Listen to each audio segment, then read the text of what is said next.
that a wolf, a sheep, lives its entire life afraid of the wolf, only to be slaughtered and eaten by the shepherd.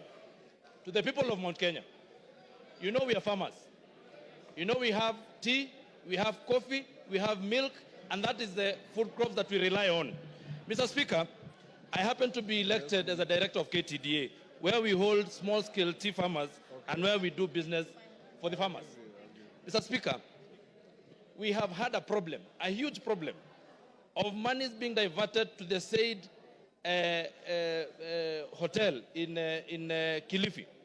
Last year, the money that was supposed to be going to distribute fertilizer, 53 million shillings, Mr. Speaker, was diverted to go to personal use at a hotel. Mr. Speaker, as we speak here, as we stand here, the people of Mount Kenya have been burning their tea bushes and factories because we have a glut in Mombasa that has been occasioned by the influence of the Deputy Speaker who was given, by the Deputy President who was charged with the responsibility of making sure that those people who voted the government in benefit and reap from their hard work and their sweat.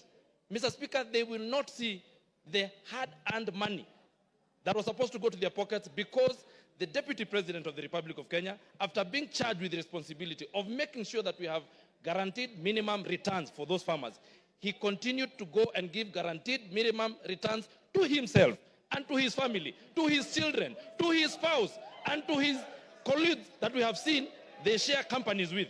Mr. Speaker, as we stand here, we have lost our milk industry. We have lost our coffee industry. You have seen that we have cooperatives where farmers are now stuck with their coffee. Because, again, the person who was charged with the responsibility of making sure that the sheep is safe is the one who went, took a knife, and ate the same sheep.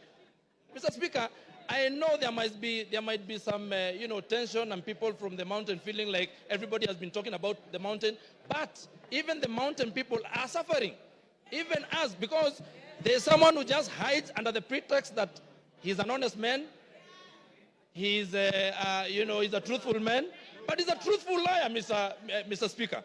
Therefore, I want to say this: the seat of the presidency is a symbol of unity in this country.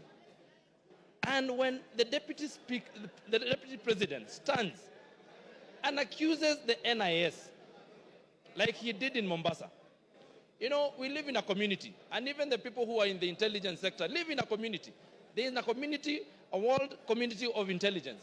When you disparage such an office, such a high office that is supposed to make sure that you protect and give us protection in this country, Mr. Speaker, that to me is gross misconduct and it is impeachable. Mr. Speaker, when you go to State House and you say that you have put traps for some people not to access State House, yet they are members of this republic, yet they are people that we respect like Raila Odinga, Honorable Raila Odinga. Mr. Speaker, we say that we cannot continue like that because we had lived a very good life before this campaign started from 2022 when people said that we are going to vote not anymore along the tribal lines. But we have seen that we have someone who has been given position of power and he has decided to use it for his own personal aggrandizement. Mr. Speaker, the people who are watching the interview yesterday, they sat and asked, how is it that the people who are of age and people who've been doing business have not been able to access 600 million shillings in a bank?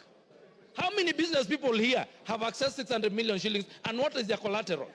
Mr. Speaker, you have had the deputy president lying in front of the television, saying that he has gotten this wealth from his brother, yet we know his brother has his heirs who are his sons and his widow, and those people are crying in Nyeri.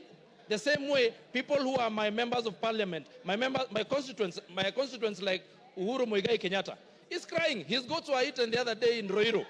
And he's the one who sanctioned the eating of his goats. In fact, he then comes and lies to us that he has apologized to the president, to the former president, who is not in the country. Your time is up. Ken Chonga. Asante.